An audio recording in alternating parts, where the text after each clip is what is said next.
politikën shqiptare përgjithsisht kemi dy lloj profilesh. Profili atyre që kanë qenë vetëm politikan, pra nuk kanë një bilanc themi jetësor apo profesional, dhe kohët e fundit kjo racë politikane është shtuar shumë, duke filluar nga përfaqësimi në qeverisje.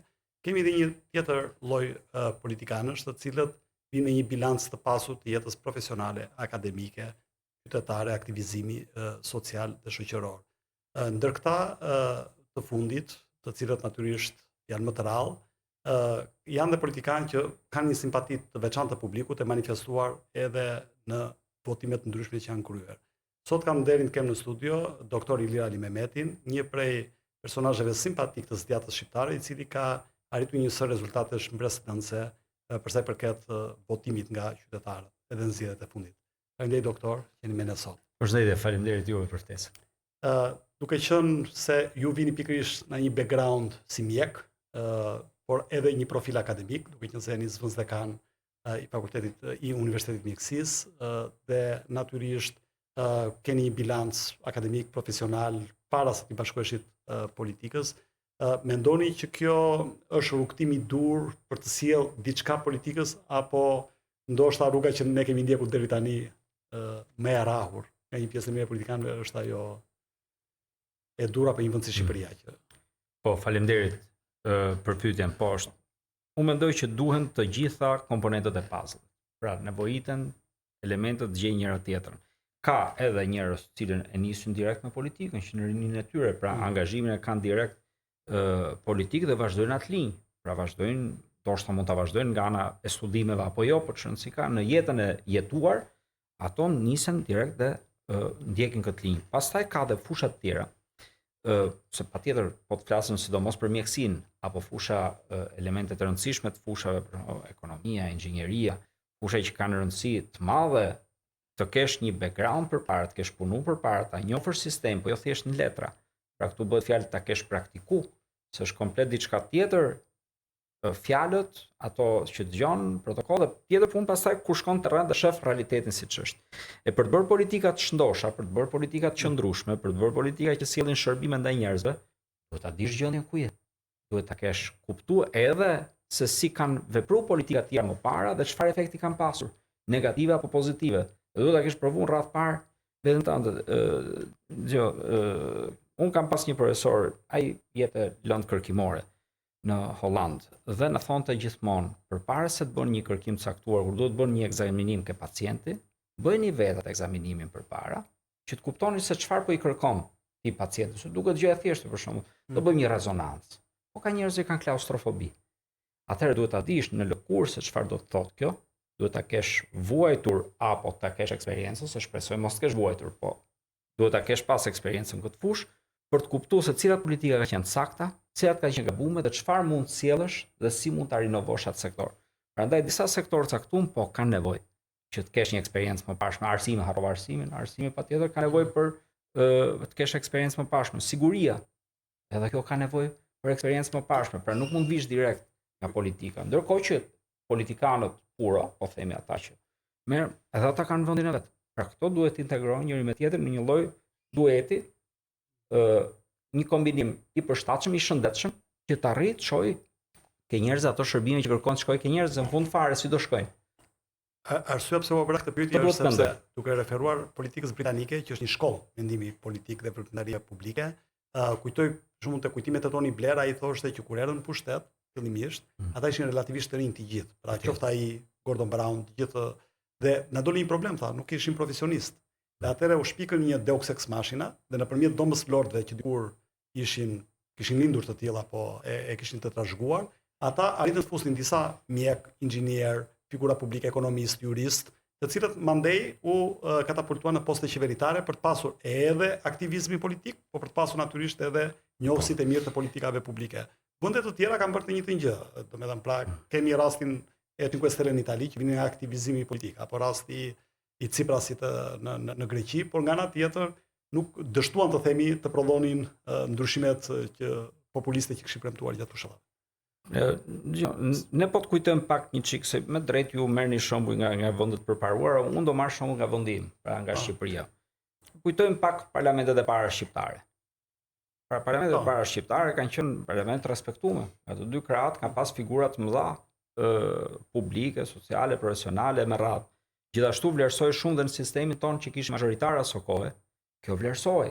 Dhe duke në popullat që do kishte një përballje. A kujt vite referoheni? Viteve 20-30 shekullit kaluar apo viteve 90? Jam duke folur nga vitet 90 mbrapa. Pra, jam duke folur mbas mbylljes komunizmit.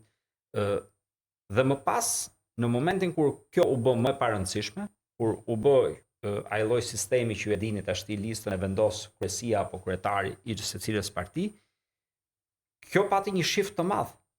Dhe kur shkon ke ajo preferenca që kanë njerëzit, do vesh që njerëzit sërish të rikthehen aty ku kanë qenë përpara. Pra preferenca tyre shkon atje.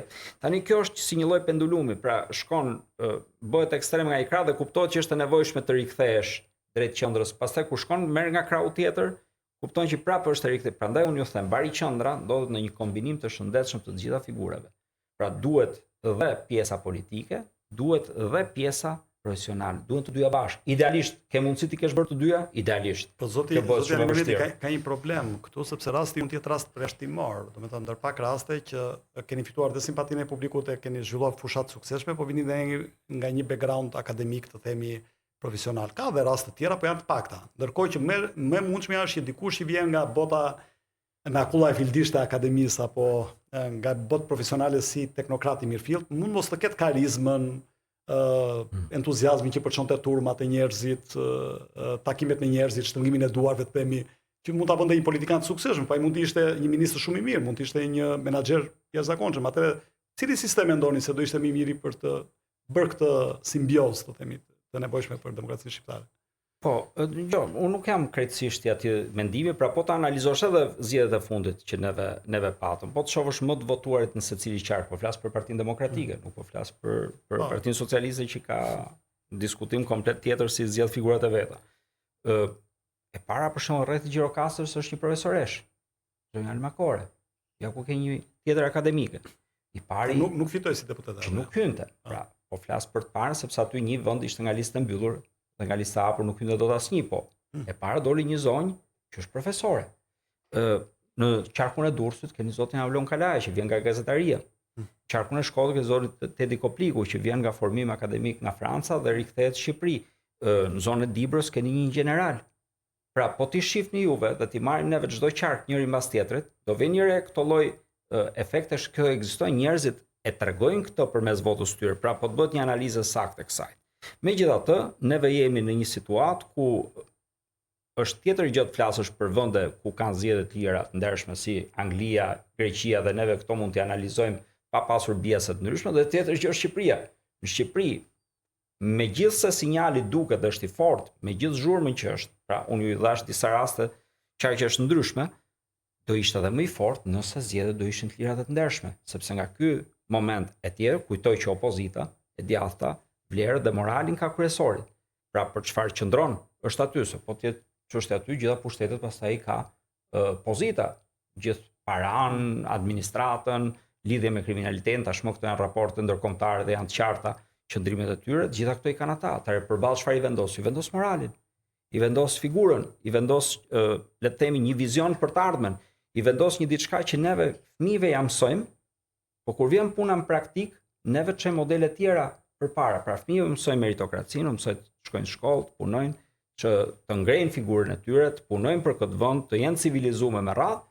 Dhe kur vjen dita, vin disa mjeshtra atje, se pak për 2-3 mjeshtra bëhet fjalë, çorodisin gjithë sistemin elektoral dhe sjellin një sistem elektoral që nga njerëzit nuk pajtohen. Doktor, ju e përshkruani sistemin elektoral sikur është bërë në vullneti një personi të vetëm dhe nga një forcë politike. 2-3 ju thash. Jo, unë ju thash 2-3 mjeshtra, nuk ju thash 1. Ndryshimet e vitit 2008 kanë qenë zoti Berisha, zoti Rama që kanë. 2-3 mjeshtra. Pra, këto kanë filluar në 2008-ën e më pas kanë vazhduar vijimin. 21-shin për të qenë korrekt. Ndryshimet qenë unilaterale nga ana e Edi Ramës, ndërkohë që kishte një vullnet për të punuar së bashku nën 5 kancelari ndërkombëtare të rëndësishme në Shqipëri, jashtë komitet politik, dhe ishin shumë, ai prishi koalicionet me radhë, patjetër e ndihmoi fakti që zoti Basha kishte dalë nga parlamenti dhe kishte djeg mandatet dhe patjetër nëse si të luftë për të luftuar, atëherë tjetri kundërshtari do bëj ç'të doj, u ndihmu nga ky fakt diskutohet. Në 24-ën, pra për zgjedhore për reformën zgjedhore që u përdor 25, pastaj që të dy palët që e rivendosën, si PD si PS, pra patjetër këtu janë të dy palët sërish bashkë. 21 nuk qenë, por 24-ën qenë. Kjo është e vërteta. Prandaj janë pak mjeshtra që deformojnë gjithë këtë vullnet. Tash ne duhet të kuptojmë në kurriz kujt është kjo. Kjo është në kurriz të djathtës. Se djathta vlerëson figurat. E majta nuk vlerëson figurat, vlerëson ka partinë, ka ideologjinë, s'ka rëndësi kush është aty, rëndësi ka që të gjithë njësoj, etj, nuk ka koncept, nuk shkon ke dallimet individuale, nuk shkon çfarë sjell një figurë dhe një figurë tjetër. Prandaj ne ishim të penalizuarit dhe si rrjedhoi përfaqësuesit tanë që shkon aty në reformë zgjedhore, duhet të kuptojnë shumë qartë nevojat që ne kemi, dhe duhet të kuptojnë që nëse një reformë zgjedhore kuptohet që nuk përfaqësohet dot siç duhet zgjedhësi nga i zgjedhuri më pas, tot zgjedhësit do vinë më pak për të votuar. Se do ta bojkotojnë pastaj zgjedhësit. Dhe kthehet në një pjesëmarrje votime ulët, që në disfavor të kujt është? Opozitës gjithmonë, është parim bazë. Atëherë duhet të jemi shumë korrekt dhe konkret kur i themi këto gjëra. Është e nevojshme një partia demokratike të rikthehet në shinat e saj të djathta, të rikthehet në shinat e saj përfaqësuese ndaj njerëzve, sepse nuk mund t'i kërkoj dot njerëzve diçka kur në fund fare ja kërkon përmes figurave që nuk përfaqësojnë ata. Kjo është tetë se është thelb. Prandaj nevojitet një komplet një ndrim mentaliteti brenda nesh. Doktor, pikërisht lidhe me këtë gjë, ne kemi kaluar në disa lloj parlamentesh nga 2013 deri tani. Nga një parlament i kriminalizuar, që fal iniciativës së dekriminalizimit që mori aso kohë Partia Demokratike, u adresua deri diku, e them deri diku sepse një pjesë dolën nga dera dhe hyn nga dritarja përmes personazheve të emëruar po prej tyre. Kaluam në një parlament që sharak, ishte parlamenti i listave, të cilët natyrisht Soj Sorolop personazhi në parlament. Dhe mandej kemi kaluar një parlament anonim dhe një parlament të atrofizuar për sa i përket peshës si ka parlamenti në përsaktimin e jetës politike dhe publike. Dhe njëjta gjë vlen edhe për Këshillat Bashkiake, ku ju jeni dhe kryetari kjo është i qëllimshme patjetër. Këshilltarëve të djathtë në Bashkinë e Tiranës. Kush është rruga për të dalë nga kjo situatë? Duket sikur jemi në një rreth vicioz, pra po. Nuk është një rrugë vetme. Ka disa elemente që duhen adresu këtu. Në radhë parë, duhet të kuptojmë ku janë probleme sistemin aktual. Në sistemin aktual, shumica dërmuese e deputetëve, të cilës do forcë politike, nuk i takojnë një zonë e caktuar, nuk janë të votuar direkt nga njerëzit. Dhe ka një parim, ai që të bën nderin ndaj atij ja din të faleminderit.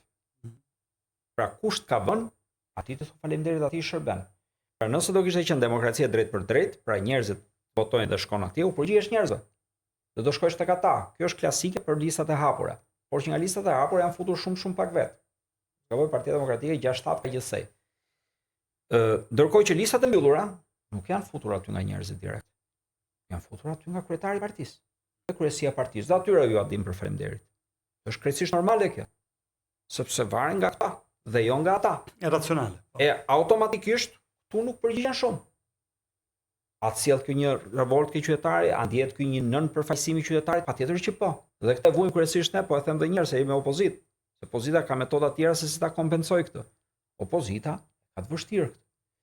Njëri element. I dyti element është problematika lokale. Një deputet sot e kësaj dite në fushat kur dilim në 25, imagjinon 20 vjet ka që nuk është sistemi mazhoritar. Ka 20 vjet. Rinia nuk e ka pa fare, nuk e din se çfarë do të thotë. Dhe kjo është e qëllimshme, unë doja të them, kjo është një agjendë që është përdorur për të larguar njerëzit nga politika. Mos merren dhe këtu disa dur i bëjnë gjitha. Fiton dot PD-ja në sistem mazhoritar. Qoftë të korrektur. Po do kthem këtu. Do kthem këtu sepse tashti neve kemi shkuar shumë larg këtu dhe nuk kthehesh dot për një herë këtu ku duhet. Është një proces ky për tu kthyer mbari qendër. Pra do doj momentin e vet. Kjo është bërë qëllimisht. Neve kur shkonim në zonë, na pyesnin njerëzit, pyetja e parë që bënin, a je ti deputeti i zonës apo kandidati që ka për zonën, pra i të pyet për zonën e vet. Dhe ka shumë drejt, pra njerëzit me drejt shkojnë ka gjëja që funksionon, ka i deputeti i zonës. Çfarë ndodh? Ndodh që unë që kandidoja për qarkun e Tiranës, qarku i Tiranës ka 5 bashki brenda, Tiranën me gjithë rrethinat e veta, që është gjysmë shtetin vete, ka Kamzën, ka Vorën, ka Rogozhinën, ka Kavajën. Dhe tashti ky deputeti duhet i shërbejë një zonë kaq të madhe, ku është e mundshme kjo? Kush arrin? Sot Rama i kishte ndarë deputetët dhe nuk i lejonte të vendi kandidatët të bënin fushate zone tjetër. Po kjo është vetëm çështje fushate, ne po flasim për çështjet si përgjihet nesër. Dakor, sepse ka krau tjetër zoti Rama nga lista e hapur nxorri më shumë kandidatë, se me atë sistem do nxirrte më shumë ai deputet. Pra mund të shpërndaj më shumë. Po te nxorri vetëm një. Tash ti ky një, a ja del dot me mbulu gjithë zonën se ka marr vota gjithandej personale, me drejt njerëzit kërkojnë. Si është e mundshme kjo? Nuk është e mundshme. Njerëzit e di shumë mirë se ku është problematika. Dhe nga krau tjetër, një 30 vjeçar, ku e ka parë ndonjëherë sistem mazhoritar? Ku e ka ndier aromën, shihen që ka një sistem mazhoritar? S'ka kuptuar kurrë, nuk e din. Është i larguar. Është automatikisht i larguar nga politika, avash avash, jo të gjithë, po shumica. Po të shihni ju të rinjt, nuk marrin pjesë në jetën politike. Është shumë e vështirë dhe të vinë të votojnë. Dhe kjo ka ndruar sepse ata kuptohet mirë se çfarë po votojnë. Pra, dakor, votojmë këtu, po kush fiton? Nuk është e qartë. Prandaj do qartësi politike. Do qartësi, do qëndrueshmëri dhe do një kontratë sociale ndërmjet zgjedhësve dhe të zgjedhur. Ky është elementi. Për pyetjen që u bët, a kthesh nuk kthesh dot direkt mazhoritar. Unë e përqejat sistem se është përgjegjës direkt ndaj njerëzve. Po me fallësimin e sistemit kaq larg sa ka shkuar ky pendulumi, ky lavjersi, tashti ne jemi në procesin e kthimit. Ndoshta sistemi elektoral i Kosovës është një sistem elektoral që neve duhet ta studiojmë se mund të jetë më i mirë për Shqipërinë. Patjetër jo në nivelet në specifika, do të thënë specifika, po do të thotë sistem proporcional kombëtar me më shumë se një zgjedhje preferenciale. Pse ju them unë më shumë se një zgjedhje? Sepse ju e dini se kjo është shqetësimi edhe për mazhoritarin që do vi dikush i lidhur me krimin, do vi dikush i lidhur me paran, me të fortin e tjera.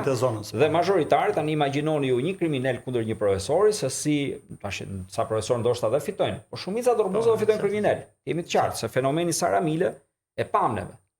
Një askush që mori më shumë vota se sa çmori Edi Rama. Se çmori Taulant Balla në të njëjtin një fushat aktive zonjës Mile. Dakor, një njeri anonim. Dakor. E njëjta gjë me zotin Balla në Arkend Balla, mos gaboj, në Durrës. Dakor. Me rezultate mbreslënse pa ju ditur as emri as mbiemri, pa i njoftur njerëzit në rrugë. Do thotë, po punojnë grupet kriminale dhe për këtë janë raporte ndërkombëtare, nuk do të hyj. Por, po ju thoja, në sistem mazhoritar sot për sot kjo do jetë e vështirë. Atëherë, kur ti vendos më shumë se një preferencë, e ka përcen këtë fuqinë lokale që ka një grup i caktuar kriminal, një grup i caktuar të fortësh, një grup le të themi, sa mund të jetë edhe pa interese që nuk janë jashtë jetës le të themi kriminale, janë brenda jetës sociale, por nuk mund ta fallsojnë shumë sistemin, edhe këta. Po mund të kenë një pol lokal, nuk mund të kenë dot ndikim në të gjithë Shqipërinë. Dhe kjo është e vërteta, po të jetë më shumë se një zgjedhje, pra 3 mund të jetë, ose 5, Kosova ka provu dhe me 5. Jo 10. 10 është tepër, sepse tani këtu poshtë ku ke 10 do na dalin, unë nuk kam asnjë problem ndaj profesioneve të ndershme, po kemi shumë qartë që për parlamentarizmin pastaj është një bloger mund të jetë më pak i rëndësishëm, ndërkohë që duke të njohur gjithë ja vendosin kryqin. Po e barazojnë për shembull me kryetarin e partisë, e barazojnë me një lider politik të zonës të vet, e barazojnë me një njerëz me kontribute të mëdha, barazohet dhe ky pse thjesht e njohin si emër, duke pas shumë kryqe, vendosin edhe disa tjerë dhe ndodhi kjo edhe në Kosovë. Pati disa raste. Sa do na vështirë se kjo përfundimin e numërimit të votimit, sepse Kosova e bën relativisht shpejt, po Shqipëri. Po jo, po këtu s'është dëshira, jo se ta bllokon sistemin. Se ja kush Kosova. Unë e gjykoj këtë filluar nga rezultati. Kjo do ishte ndershme për më parë. Parlamenti i Kosovës a është cilësor më shumë se sa parlamenti i Shqipërisë apo jo? Absolutisht po. Nuk ka njëri dyshim për këtë. Pra ky provoka një sistem më cilësor.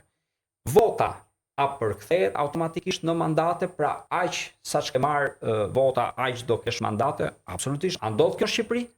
Në Shqipëri nuk ndodh. Pse? Ka një parti aty ka marr 64.000 vota, ka nxjerrë një mandat. Ka një parti tjetër ka marr 49.000 vota, ka nxjerrë 3 mandate. Tash ti hajde të shkojmë në shtëpi ke vajzat e mia dhe ti shpjegoj që 49-a është 3 fish më e madhe se 64-a. Si t'ia shpjegoj unë? Si mund të thotë dikush tani që ky është një sistem i ndershëm nga ana sasiore? Pastaj nga ana cilësore ato na janë përgjigjur. Kjo zakonisht shoqërohet dhe me pragje. Pra pragje minimale që duhet kalojë një parti të caktuar për të futur deputetët e vet. Edhe Partia Socialiste nga 73 vota që do kishte marrë, ka marrë 80. Ka marrë 83, sepse ka marrë gjithë këto që nuk morën dot tjerë, pra kjo parti 64 do i takoni 6-7 deputet, me logjik. Mori 1. Ka sistemi të humbur. Kush i mori këto 5-6 tjerët? Partia Socialiste. Pavarësisht se këta s'kan votuar Partia Socialiste, ka qenë në opozitë. Një tjetër parti mori 50.000 vota, nxorri 2 deputet. Po ti them edhe me emra, Partia Shqipëria bëhet e para, Partia Mundësia e dyta. Nxorri 2 deputet, i takojshin 5. Kush i mori të tjerët? Por pikërisht të qëndrojmë pak këtu zoti Ali Mehmet, partitë që ju sapo përmendët, që janë dhe parti parlamentare, pra i referojmë Shqipëria bëhet e Partisë Mundësia, ato kanë propozuar si parakusht, një nga parakushtet që ato kanë për të bashkëpunuar me Partinë Demokratike, pikërisht përfshirjen e shqetësimeve të tyre elektorale te sistemi i ri zgjedhor që po negociohet mes Partisë Demokratike dhe Partisë Socialiste që të mos përsëritet e njëjta situatë për të disa të herë. Po. Kjo është e zauruar tashmë, ju e dini që disa javë më parë ka pas një tavolinë nga Forumi për Dialogun Politik, ata organizuan, ku Partia Demokratike ka qenë e pranishme, unë kam qenë i deleguar, zoti Luciano Borxhi si nënkryetari i partisë, po dhe unë kemi qenë deleguar në atë tavolinë, ku shpreh ky shqetësim, nuk ishin pranishëm dy forcat politike që u përmendën, tavolinë nuk ishin, po kërkesat e tyre ishin të qarta dhe ishin pranishme, dhe u mor vendim dhe u mor angazhim, pati diskutim, patjetër. Kjo ndodhi me dyrë të mbyllur, po është bërë deklaratë publike dhe mund ta gjeni deklaratën e zotit Borxhi dhe të zotit Hasimja, që u mor angazhim që kjo do bëhet. Nga kush do bëhet? Nga Partia Demokratike, se ajo ka numrat në parlament, ajo është e pranishme në Komisionin e Reformës Zgjedhore, është dhe Partia Mundësia, ka ndata një deputet, por është marrë angazhimi që të shkohet drejt një reforme zgjedhore që të përfaqësojë siç duhet cilën do forcë politike. Dhe pse është e rëndësishme kjo? Kjo nuk është e rëndësishme thjesht sepse mund të çojë opozitën në pushtet, se kjo do ishte një format i tipit spekulativ. Moment, jo. Kjo është një parti që ka luftuar për pluralizmin në Shqipëri. Kjo është një parti që ka kërkuar zgjedhje të lira dhe që njerëzit përfaqësohen me parti politike dhe kush votohet nga njerëzit jeti i pranishëm në parlament. Pra do i qëndroj parimit dhe ideologjisë të vet. Dhe parimit dhe ideologjisë vet është që nëse ty takojnë 6 deputet, ti duhet të kesh 6 deputet aty brenda. Nëse mund takojnë një duhet të kenë. Nuk ka arsye që neve me këto manovrat, me këto lëvizjet, ti heqim dikujt 5 deputet, 6 deputet, ti heqim dikujt 3 deputet dhe ti japim 10 Partisë Socialiste. Ky është realiteti, kjo ndodhi. Kjo ndodhi në realitetin tonë. Mos gabojmë dhe 2 janë hequr PSD-s, se 10 ka ja ku del. Diferenca 5-3-2, që është ajo 10 që e Partisë Socialiste ekstra. Tashti, për këtë është marrë angazhim zyrtar dhe do ndjekur kjo në dinamik. Por duhet kuptojmë edhe një diçka të rëndësishme, ne nuk mund të shkojmë dot patjetër çdo parti politike do mendoj për interesin vet. Diskutohet, se për këtë është ngar. Por duhet kuptoj edhe unë e quaj qartësi ambientale. Duhet kuptoj çast kur ulet tavolinë për diskutu, secili ka peshën e vet. Pra ne ulemi si të barabartë dhe diskutojmë, por duhet kuptojmë që edhe pse po bëjmë sikur po ignorojmë diferencën, diferenca ekziston. Nga njëri krah dhe dyta për qartësitë tyre duhet kuptojnë ku qëndrojnë ata përballë Tiranës. Janë përballë, janë krah, janë poshtë, janë lart, janë anash, nuk e shohim fare, duhet jenë të sigurt. Pra neve në tavolinë ulemi me të gjitha forcat që konsiderojnë veten dhe që kanë një bosh ideologjik ngjashëm me tonin. Është dhe një forcë tjetër që është ideologji ekstremit majt me tonë drejtën, nuk gjej vend për bashkëpunim me ta. Zoti Mehmeti ka 2-3 elemente në gjithë rezume me drejt që ju bët, që të cilat bëjnë qartësuar. E para është fakti që ju e thatë me drejt, lënia e fushës së lojës nga Partia Demokratike, braktisja e saj, qoftë në zgjedhjet lokale, qoftë në zgjedhjet e përgjithshme, bëri të mundur që ta kontrollonte lojën zoti Rama. Absolutisht. E dyta, e njëjta që ka ndodhur me reformën territorial administrative, shumë e rëndësishme për salamandrën elektorale që ashtu deformon vullnetin e votuesit. E treta, dhe jo më pak e rëndësishme, është që kanë ikur nga Shqipëria, opozita thotë mbi 1 milion. Shqiptar 1.100.000, 1.200.000 gjatë viteve 2013-2026. Dhe natyrisht ata që kanë ikur shtatë përmend që të kenë qenë më opozitar apo oponent me regjimin se sa të kënaqur prej tij, se ndryshe nuk do kishin ikur në parim. Pavarësisht se mungojnë të dhënat empirike specifike në lidhje me këtë. Pra janë 3 faktorë që janë detrimental apo jo të favorshëm për sa i përket Partisë Demokratike dhe i katërti që ju e thatë gjithashtu e cekët pak që demokratët apo të djathtët spikasin individualitetet. Por kjo gjë bashkë me spektrin e fragmentarizuar djathtas bën që të ketë vështirësi të mëdha organizimi strukturore për të përkthyer në rezultat, ndërkohë që e majta është homogjene. Si do ta tekaloni këtë avantazh të katërfisht, do të themi, disa avantazhe katërfisht. Tani unë do të më lejosh që ti marr 2 drejtime. Një në konceptin parim, se parimet janë të parat, dhe në 2 konceptin pragmatik, sepse të dyja janë. Në radhë parë, e vërtetë është që reforma territoriale u bë me votat e Partisë Socialiste dhe LSI-s. Aso kohë dhe Partia Demokratike bojkotoi, nuk zgjodhi të bëjë luftën e vet. Ai do hecë prapë, sepse ata i kishin numrat dhe do ta bënin, por nuk mund bojkotosh këtë luftë. E dyta ka qenë gabim i madh dhe po e ripërsëris. Mos futja në zgjedhje vendore dhe djegja e mandateve parlamentare dhe ka qenë kundër këshillave partnerëve tanë ndërkombëtar historik, se Bashkuar të Amerikës, Bashkimit Evropian dhe me radhë. Unë vazhdoj, nuk gjej sensin e kësaj. Unë aso kohë nuk kam qenë angazhuar politik, kam nisë 22-shin, por po isha votues, dhe isha mbështetës. të pak ai sa i opozit dakord pa ta përfaqësoni mua. Votuesin. Dhe unë u gjeta tash ti pa përfaqësues. Atëherë zërim si do ngrihet atje. Zërim jo personal, zërim si votues. Pra, ky është parim. Dhe absolutisht rruga bosh nuk duhet lënë. E njëjta ndodhi dhe me bashkitë, dhe me bashkitë ndodhi dhe më keq sepse s'kishte bashkiak. Dhe ato ju e mbani mend, ato bën terrin informativ total, nuk dilte më asgjë. Çfarë ndodhi? 23-shën u futun në zgjedhje me shumë vështirësi, nuk kishim logo, nuk kishim drejt me hy, ju i mbani mend andrallat tona ligjore dhe zgjedhore. Shumë pak jemi neve në Partisë Demokratike brenda Këshillit Bashkiak, më pak se 1/4. Megjithatë, ju shihni se çfarë bën një opozit e vendosur, e qartë, kryetari i Bashkisë Tiranë-Shburg, drejtorët kryesor 5D nisën ato, po tash ka shku një 20D, kjo nuk i kemi numëruar fiks tash se sa drejtor janë Burg shkuan atje. Të gjithë janë shumë të qartë për aferat dhe korrupsion që bëhet në Bashkinë Tiranës dhe kështu është në çdo bashki, se tash ti ekspozohen ata. Edhe nga opozita ka detyrë të rëndësishme. Patjetër duhet ta luftojë dhe duhet ta demaskojë opozitën. Kto janë konceptet të thjeshta parimore.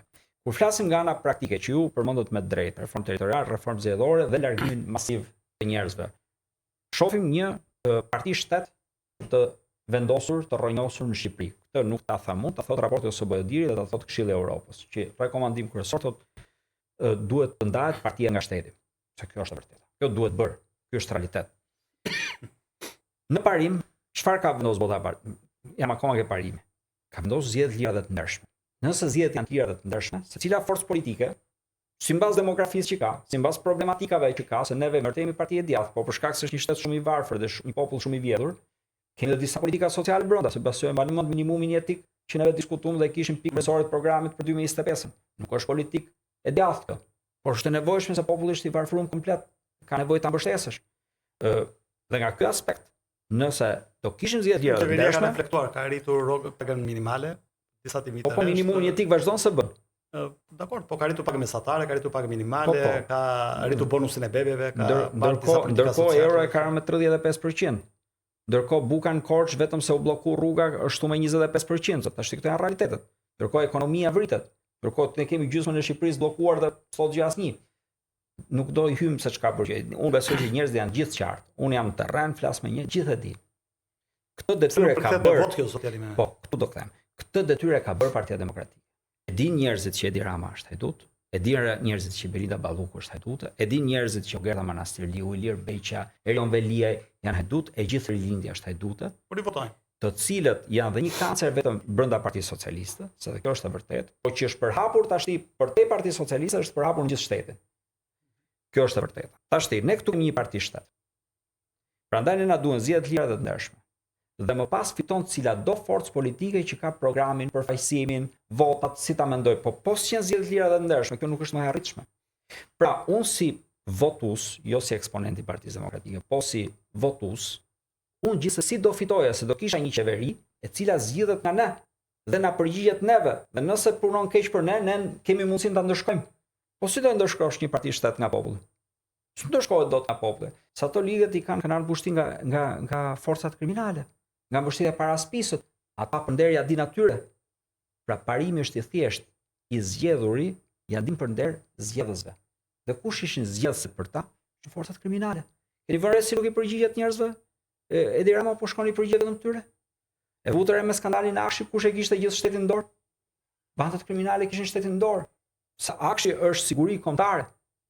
To marrin certifikat të sigurisë kombëtare që të mos jenë infiltruar nga agent huaj ndërkombëtar apo nga kriminaliteti. Se kishte kriminaliteti vetë. Jam dakord zoti Mehmeti, po problemi është se 750.000 shqiptarë votojnë. Unë rreth parë, nëse kam zgjedhje lira dhe të ndershme, herë fiton një parti, herë fiton tjetra parti, njëra pozitë, tjetra në opozitë, shteti demokratik kështu ecën përpara. Secila parti tenton të fitojë vetë. Patjetër. Po shteti gjithsesi ecën përpara. Nuk mund të thosh ti që shteti ecën përpara. Pse? Se ka një qeveri që u përgjigjet njerëzve. Dhe nëse punon keq rrëzohet. Ky është parimi. Tani tash ti ke konkreti. Ne kemi nevojë në mënyrë spari nuk mund të bosh ti dot me Edi Ramën diskutosh Edi Rama bën zgjedhje. Edi Rama nuk bën zgjedhje. Edi Rama duhet largu një orë më parë. Pra, kemi nevojë për një qeveri quheni kujdestare, tranzitore, dikush e quhen teknike, kemi nevojë për një qeveri e cila të jetë me të vërtet arbitër ndërmjet palëve. Dhe të mos jetë palë me njërin prej lojtarëve. Nëse arbitri është me njërin prej skuadrave, nuk ka shans kjo skuadra tjetër kurrë të fitojë. Joni, unë gjithë kemi qenë vegjël, kemi luajt futboll me shokët e lagjes, apo jo. Cila skuadër fitonte? Fitonte skuadra që thynte më shumë këmbë. Ajo që bonte më shumë falle, ajo fitonte. Dakor? S'kishte arbitër. Tash ti ne po spatëm arbitër në lojë, dhe arbitër në ndershëm, se imagjinoni sikur ky arbitër të bëhet me skuadrën që thyn këmbë. Po zero janë shanset. Atëherë arbitri duhet në lojë dhe duhet një arbitër i ndershëm. Që thjesht menaxhoj procesin dhe kaq. Dhe njëra gjë të garantoj zgjedhje të lira dhe ndershme dhe dyta gjë është të heqi mbrojtjen që i jep posti, që jep xhaketa e qeveritarit në drejtësia. Si do ta detyroni zotin Rama të dorishët apo të mos preki pastaj të pavarura? Kur të bëhet kjo gjë kaq e madhe, Edi Rama është drejt fundit vet, drejt kapitullit të fundit vet, se ndoshta njerëzit këto nuk e kuptojnë se janë vonë, por e kuptojnë më vonë. Disa njerëz e kuptojnë më herë, disa njerëz e kuptojnë më vonë. Shikoj, kur ishte çështja e Eriovelia, unë thash shpesh ka kryer punë Eriovelia. E ka mbyll. Thjesht ne do shohim telenovelën si do zhvillohet deri ditën që ky të kryej.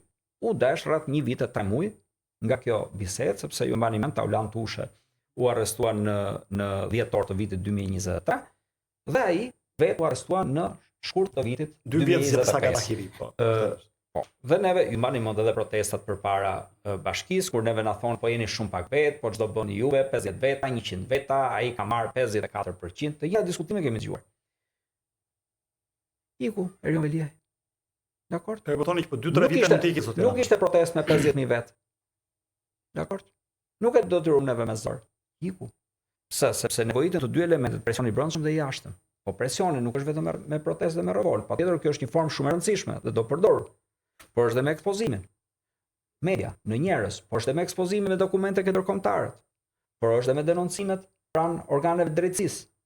Është duke i përdorur të gjitha mjetet dhe të gjitha arsenalin e armëve. Patjetër protesta është e rëndësishme, po qëllimisht po ta shihni ju pushteti vëmendje vetëm këtu, sepse bën sikur vetëm kjo, ata e dinë shumë mirë. Deri Mehmeti, drejtësia po funksionon apo jo? Ata e dinë shumë mirë. Sepse Sepse eksponentë ndryshëm të Partisë Demokratike të japin përgjigje ndryshme lidhje. Thjesht do vi kjo pyetje, thjesht ta përfundoj. Ata e dinë shumë mirë se ku e kanë problemin penal ata. Se prandaj Edi Rama don të ndrojë kohën pas 13 vitesh pushtet. Se e dinë që ai do kap. Ai e dinë që brenda vitit ai personalisht do ketë probleme me organet e drejtësisë. Dhe po ndron ligjin që ai të ketë mundësi të vënë një farë mburoje të vogël, se mburoje e vogël është, se dhe kjo ka përcjell, që ai të mos kapet. Se e din ai, se të kishte qenë vizion politik, do ta kishte bërë të ndryshim që vitin e parë, vitin e dytë që është qeveri. E ka vizion, e ka program, unë mendoj, kam këtë ideologji do ta ndronte. Mbas 13 vitesh fuqi kujtohet kë? Tha që reforma drejtësie është investimi ynë, e bëri Partia Socialiste. S'është e vërtetë. Kanë bërë partnerët ndërkombëtar. Ata kanë investimin kryesor, Shtetet Bashkuara të Amerikës dhe Bashkimi Evropian. Kjo është e vërteta. Sepse kemi ai ka pas një kontroll, të lartë. Nuk po them që është i tij, po them që ka pasur një kontroll duke marrë parasysh gjithë situatën gjeopolitike që ka qenë. Pra ka pas një akses të lartë pa të mbajtur. Ka pas një akses shumë të lartë. Dhe ju e dini politikën Soros e ndihmoi shumë dhe shkum në këto elemente dhe u çuan gjitha gjërat në maksimumin e kohës. Kur fillon ndodhen arrestimet dhe goditjet e Partisë Socialiste nga GKK-ja, SPAK-u, sistemi i drejtësisë. Themi në epokën tonë. 25-ën. Pse jo 24? Pak nga organet e drejtësisë ka ardhur justifikimi që u zgdesh kohë për të bërë procesin penal hetimor. Jo ja japun një pse e kishin larg sharrën për ta parë që s'është incineratori aty? Që na zhdukurin se ka ardhur Hudini edhe e zhduku incineratori. Që s'është fare aty. E kishte vështirë ta dinte këtë, se pa mend për këtë incinerator pa nuk e dim se kush është pronari. Ca vite u humbur, nuk e dim kush është pronari. Po ti bën pagesë mo zotri. Ti çon pagesën me bank, nuk e din ku ja çon ti këtë me bank. Kush i merr këto? Po ndalo pagesën, dakor, nuk e di kush është pronari, ndaloje pagesën. A dini ju që sot 2026 ende si janë dalë pagesat? Vazhdojnë pagesat. Prandaj unë them, unë nuk jam me parimet bardhazi, unë nuk shkoj me parimet, unë do i qëndroj prononcim zotit Kate Self në këtë drejtim, i cili thot, po, është e vërtetë reforma në drejtësi është investimi ynë, ju e dini zoti Kate Self është kryetari non komitetit për Europën dhe këtë diskutime ka bërë në 2 dhjetor të vitit 2025 në mbledhjen zyrtare të Këshillit të Zgjedhurve për politikën e jashtme. Pra ky është qendrim zyrtar, nuk është thjesht diçka siç po bëjmë ne sado serioze është këtu më, po prap mediatike mbetet. Jo, kjo është zyrtare Dhe thot, po, në Shqipëri ne është investimi jonë reforma drejtësi, por ka ardhur koha ti masim performancën. Pra, ne investojmë, po investimi mund edhe dështoj, kush merret me biznes e din, jo detyrimisht deli suksesshëm. Dhe performancën tonë me kriteret që shohim ne sot, neve shohim që nga rreth 15.000 dosje ka shkuar 200.000 dosje. Dhe koha mesatare e pritjes së qytetarit të Shqipërisë për drejtësi është nga 8 deri 15 vjet. Atëherë, dhe unë po citoj fjalët e tij, dhe kjo minon besimin e qytetarit tek ligji, minon sundimin e ligjit dhe minon reformat e qëndrueshme afatgjatë. Dhe ne kemi nevojë thot për riformatim dhe për rikonceptim dhe rirregullim të elementeve. Pse është krejtësisht normale një institucion, gjërat që s'kan funksionuar në institucion, ndrohen, përmirësohen disa element. Nuk kanë nevojë të gjithë institucionin tokë. Zoti Rama duket se për reflekton, ka një komision në parlament, që drejtohet nga zoti Xhafaj për mbikëqyrjen institucionale dhe ka kërkuar të rrisin kontrollin pikërisht mbi institucionet. Ajo ishte pjesa e butë ku ai akoma priste një farë mbështetje apo një farë shkelje syri. Në momentin kur ai e kuptoi që jo, këto janë vendosur absolutisht kundra, sepse rasti Balluku, dosja e rastit Balluku, prandaj them, është shtyrë në maksimum nga spaku i orientuar nga politikat Biden. Se rasti Balluku po parashkruhej dhe dosja është hapur javët e fundit para se të parashkruhej ajo dosja për tunelin në Llogaras që janë 50 milionë euro nga parat tona. Dhe është bërë patjetër me kërkesë dhe me shtysë të tyre. Kush ka informacion, këtë e din shumë mirë. Dhe ky është realiteti i shkruar, prandaj kam marrë çështjen e kapitullit zonjës Balluku. Zoti Xhafaj ishte një metodë pak më kamufluar që përdori Edi Rama për ta vënë në kontroll spakun dhe GKK-n, që unë vazhdoj mendoj që unë jam njëri institucional dhe duhet i besoj institucioneve. Dhe institucionet duhet të funksionojnë, por ato elemente brenda institucionit që nuk funksionojnë duhen përmirësu, duhen zëvendësu, dakord? Se mu institucioni spital nuk mbien poshtë se janë 2 mjek të korruptuar, i ndrojmë ato 2 mjek. Spitali mbetet spital. Njëjtë koncept kam për spakun, GKK-n, apo çfarë do lloj institucioni tjetër. Se çfarë do themi ne nesër që Ministria e Shëndetësisë nuk është institucion, vetëm se kishte një Ilir Beqa që abuzonte me koncesionet e shëndetësisë, jo ishte Ilir Beqa problemi. Ishte gjithë zinxhiri komandues. Patjetër. Mo paso Gerta Manastiriu, Albana Koçiu, e vi Salat ashtu me radhë. Po jo institucionin vetë. Tashmë që është një profesore e cila vjen nga fusha e mjekësisë, mund të kemi e shihni si një sinjal pozitiv? Fatkeqësisht jo, sepse në vetë deklaratat e saj, ju besoj mbani mend vetëm pak kohë më parë, dha një deklaratë kur u pyet drejt për drejt nga zoti Fevziu në emisionin e tij, a keni një shpjegim, pyeti ai, për pse janë rrit kostot e ilaçeve? Shpjegimi ishte që jo, nuk e di, thashë, ndoshta nuk kam nevojë vetë për ilaçe, tha, dhe nuk e di që u ka rritur çmimit. Është përgjigje kjo nga Ministri e Shëndetësisë? Ajo e firmos listën e bardhave. E firmos ajo personalisht. Kaq do mjaftonte në një vend normal demokratik, Ministri e Shëndetësisë jepte dorëheqje dhe largohej. Dhe ishte largu kryeministri. Diçi nga e paaft. Pra ti nuk e dike që çmimet e bardhave varen nga Ministri e Shëndetësisë? Nuk e din kaq dhe ti mendon. Pra, neve le të shpresojmë që kemi të njëjtën smundje që do ketë Ministri e Shëndetësisë, sepse ndoshta në këtë mënyrë mund të kemi një farë tutelimi për saj, po se pata atë smundje, harroi që ajo të ndihmon. Pse? Pra në këtë vazhdim ju mendoni që ndryshimet e ministrave në qeverinë edhe riformatimet aktuale që janë bërë nuk kanë për të ndryshuar vizioni është i rëndësishëm. Për ne është i rëndësishëm vizioni dhe misioni. Dhe nëse ju doni të shihni vizionin dhe misionin e një qeverie, shihni buxhetin. Buxheti i shëndetësisë, më i lartë sa kryeministri në 30 vjet, 35 vjet. Po patjetër, mos e shive. Më i lartë është se normal GDP-ja një shteti rritet me kalimin e kohës, inflacioni rritet me kalimin e kohës. Kemi edhe këtë ndryshim tash i euro-lek që na favorizon neve për karshia atyre. E përmendi shëndetësinë specifikisht, përveç sa më i lartë si buxhet, sa më i lartë i shëndetësisë si përqindje flas në raport me. Po ju jap unë përqindjen bazë, dhe po ju jap vetë se shihim. Unë nuk merrem shumë me fjalimet në politikë, merrem me veprimet. Edi Rama në 2013 pati premtuar që shpenzimi publik shtetësi do shkojë 5% e prodhimit brendshëm bruto. Dakord? Edhe për arsimin. Po. Dhe për arsimin. Po qëndroj këtu, meqense tash duke qenë mjek këtë shoh. Aktualisht është 2.78% e prodhimit brendshëm bruto. Në dhjetor vitit 2024 për buxhetin e 25-s, Partia Demokratike çoi amendament në parlament dhe kërkoi të shkojë 5% e prodhimit brendshëm bruto. Pra në fakt, premtimi vetë Edi Ramës 2013. E di çfarë bëri Partia Socialiste? E hodhi poshtë. Votoi kundër. 2.78. A e dini se 5% që ka qenë i sakt. ishin alokuar për rrugën ndoshta. 5% që shpenzim publik për shëndetësinë është i saktë. Kjo është niveli dysheme që kërkon Bashkimi Evropian dhe kërkon Organizata Botërore e Shëndetësisë. Pra, 5% e sipër. Sa për krahasim, se s'du ta krahasoj me Gjermaninë, po krahasoj me Serbinë. Serbia ka 8.8%. Ne kemi për rregullakos 2.8%. Ata kanë 8.8%. Tash si përkthehet kjo? Se njerëzit s'e si përkthehet kjo ke xhepat e njerëzve. Na thot pra UBSH-ja që shpenzimi nga xhepat për shëndetësinë ka shkuar 59.7%, 60% afër. Me larta në vendet e Ballkanit. Dhe është në hipje. Po patjetër se nëse ti ul investimin publik, do shtohet investimi privat, pra nga xhepi im, se shteti kaq më mbulon. Se dhe këto para, se duket sikur na bën në nderaj, neve na i merrmë. Ne ja japim nga taksa, e kupton? Thjesht është shpenzim publik, po joni është. Në fakt, zot Eli Mehmeti edhe për qytetarët është shumë e ndjeshme kjo pikë, në sondazhe të ndryshme që janë bërë pse ikin shqiptarët, shëndetësia është renditur ndoshta arsyeja kryesore, domethënë edhe sipër arsimit. Pra është një gjë shumë akute, shumë e ndjeshme sepse prek shëndetin dhe mirëqenien e njerëzve. E njëjta gjë me epideminë e ikjes së doktorëve dhe shteti ka 3 shtylla bazë mendoj. Të cilat i ka ai dhe askush tjetër. Shëndetësi, arsim, siguri. Këto 3 elemente kyçe janë të shtetit. Shteti këtu shifet. Pastaj në burgje kemi investuar mjaftueshëm. Në burgje polici, se s'ka investuar shkolla. Po si investon në shkolla, do investosh në burgje pastaj. S'ke çfarë bën. Dakor? Investon në shkolla atje, shif se si mbyllen burgjet vet. Investotin në zhvillim të qëndrueshëm dhe shif që njerëzit s'kan nevojë të merren me kriminalitet. Mos bëj krime disa idiotësira, se Tirana i futi vet burg, mani mend burg thotë Tirana dhe tash ti javën e kaluar para 2 javësh filloi doli, jo po kemi shumë njerëz para burgit. Po kush po i fut? Ai mbani mend ligjin e fundit që sapo miratoi, po parkove rradh dyshe futesh në burg.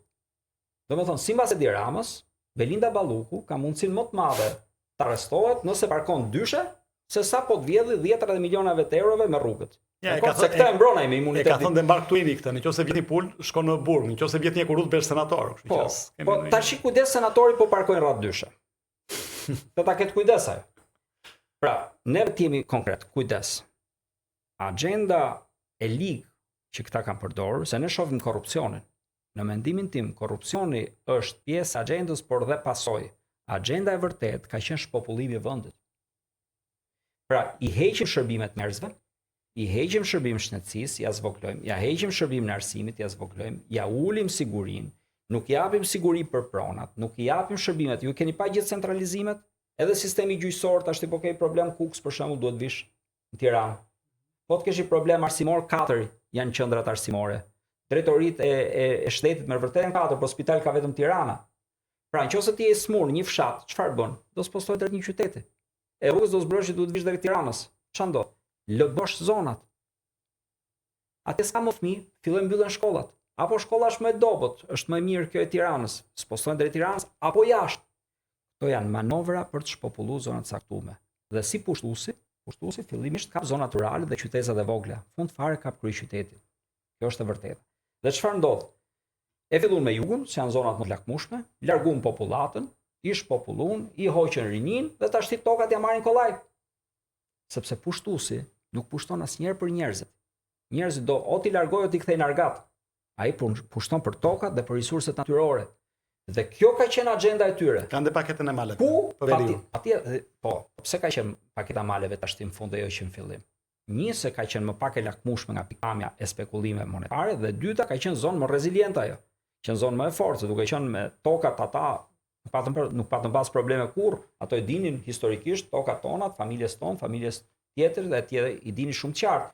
Po arritën dhe shpopulluan aq shumë sa i tash aty nuk ka më njerëz mjaftueshëm për të mbrojtur tokat. Keni vënë re për shkak se çfarë ndodh në Rjoll ku ka pak familje që mbrojnë tokat.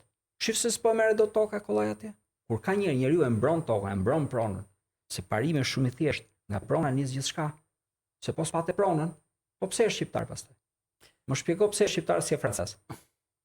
Doktor, duke qenë se jemi në fund të minutazhit që kishim për ditën e sotme, nuk mund të lë pa u pyetur ku është zoti Eli Mehmeti të ardhmen e tij politike në terma afatshkurtër. A do jeni ju kandidati për kryetar të Bashkisë Tiranës në zgjedhjet e ardhshme lokale, apo do ju shojmë me një mandat deputeti? Këto varet, ju e dini, mandati deputetit, unë jam i pari në listë pritje, po themi, po i quajmë kështu, se tash po more 18.000 vota në Tiranë. Preferenca juaj. Jenë listë pritje. e çuditshme është. Pastaj do donim të dini preferencën tuaj. Po hym ke kjo pjesë. Jo, kjo është thjesht zbatim ligji. Pra nëse kjo ndodh, kjo është çështje zbatimi ligji. Nuk është diçka që e vendos unë apo dikush tjetër. Nëse do kishte të dyja mundësitë paralelisht, këtë do zgjidhnit ju si? Po paralelisht nuk ka si do ishte një koincidencë të e madhe, nuk besoj. Pastaj edhe nuk i dihet se këto i krijojnë skema të tilla që ta bëjnë qëllimisht këto mjeshtrat, prandaj janë mjeshtër. Gjoni, ju e dini që kur kam hyrë në politikë aktive dhe kandidimi im parë ka qenë për Bashkinë e Tiranës. Pra hyra primare me një vizion, me një grup pune dhe me një vizion 4 vjeçar për Tiranën, primarët e 22-shit, pastaj fitoi zoti Kolliçi dhe mbështetën patjetër eksponentët e zgjedhur nga Partia Demokratike për zgjedhjet e 23-shit. Mbetet po i njëjti vizion, tashti edhe më informuar, sepse duke qenë brenda bashkisë tashmë prej shumë vitesh e kuptoj shumë qartë se ku janë dhe çfarë bëhet dhe gjithë hilet që ata kanë përdorur në këto vite, si dhe problematikat, sepse për shkak detyrës, duke qenë i zgjedhur këshilltar, më duhet të xhiroj detyrat. Dhe unë mendoj që Tiranës i duhet të rikthyer administratori. Tirana u bë 10 vite i vetmi qytet në gjithë Shqipërinë që nuk ka një administrator. Tirana ka një konsiderohet si një shkallë për të shtypur, për të shkelur me këmbë, që ky dikushi bëhet kryetar partia apo kryeministër. E nisi Edi Rama, e vazhdoi zoti Basha, e vazhdoi Erion Veliaj, dakor? Dhe për gjithë këto vite neve kemi parë këtë sjellje arrogante ndaj qytetarëve të Tiranës dhe Tiranës vetë dhe territorit, vetëm për ambicet personale të një personi që konsideron ato si lloj trampoline për një të ardhme politike. Pra një Tiranë për Tiranë. Jo detyrimisht Tiranë, por kjo një administrator na duhet. Ne na duhet një administrator, se themi drejt, vërtet komuniteti më i madh është absolutisht i Tiranësve në Tiranë, diskutohet, por ka komunitete shumë të rëndësishme, komuniteti i dytë është i Dibrës, komuniteti i tretë është i Korçës, tash ti themi realitetet. Tirana është tashmë është e përbërë. Dhe po të shihni edhe në folërtim, dialektin tim është shumë i zbutur. Në krahasim me çdo kishte qenë i babait tim, i gjyshit tim me radhë. Pse? Po sepse neve në shkollë kemi qenë me të gjithë njerëz të ndryshëm apo jo? Kemi bërë krushqi, kjo është e vërteta. Tirana tashmë është qytet i përbërë nga shumë komunitete, por ka nevojë për një administrator. Sepse në fund fare ditës çfarë është bashkia? Shërbime ndaj publikut. Çfarë politika është larta ka bashkia? Nuk merret me politika të mëdha bashkia. Dhe për mua vjen krejtësisht natyrale se nga shteti publik shkon shërbim publik, nuk ndryshon shumë elementi. Prandaj në këtë aspekt besoj u përgjigja pyetjes tuaj, po patjetër kërkon kjo një PD me një lloj organizimi ndryshe, me një lloj le të themi pragmatizmi ndryshe, sepse ne nuk mund të vëjmë rregulla për gjitha bashkitë njësoj, nuk janë gjitha bashkitë njësoj. Nuk është Tirana njëjtë, nuk du t'i heq asnjë gjë, nuk du t'i ul as krenarinë as. Tirana është gati gjysmë Shqipërisë. Po nuk mund ta krahasoj me Pustecin. Absolutisht. Dakor? Dhe unë jam bindur edhe vetë Pustecin do të krahasohet për shkak Mali, pse? Se kanë diferenca demografike, gjeografike, dëshirash, problemesh e me radhë. Pushteti vendor do të jetë vendor dhe duhet të jetë, ne do t'i kthehemi asaj që funksiononte, se kemi centralizuar shumë. Do t'i kthehemi komunave që i kemi pasur. Sepse çka ka ndodhur tash me këta kryetar bashkie që kemi Erion Veliaj, se këta të tjerët i kanë pas ndam, paktën Basha dhe Rama. Kanë lënë masdore komunat. Fshatrat, pse se janë të parëndësishme për ata, nga pikpamja e investimit, nga pikpamja e numrit njerëzve që banojnë aty e me radhë. Qyteti është më i rëndësishëm, aty janë 1 milion banor. Aty janë më pak. Ka pas interes, atëherë a është e drejtë që ato t'i lësh të administrohen vete? Se kanë problematikën shumë ndryshe nga qendra e qytetit. Por kjo do shihet në reformën territoriale dhe kam frikë që e liga po su ndal vazhdon të bëhet dhe shpërhapet më tej. Kështu që është shumë e nevojshme që neve të ligës fillojmë të themi stop. Faleminderit doktor. Faleminderit juve. Të kënaqësi të kisha në studio zotin Ilir Ali Mehmeti, një politikan i Partisë Demokratike, një ndër njerëzit më të votuar në zgjedhjet e fundit parlamentare, një herazi mjek dhe akademik, pra profesor në Universitetin e Mjekësisë, ku bëm një bisedë shtërruese në lidhje me zhvillimet më të fundit politike dhe natyrisht politikat publike. Mirë u takofshim në puntatën e radhës.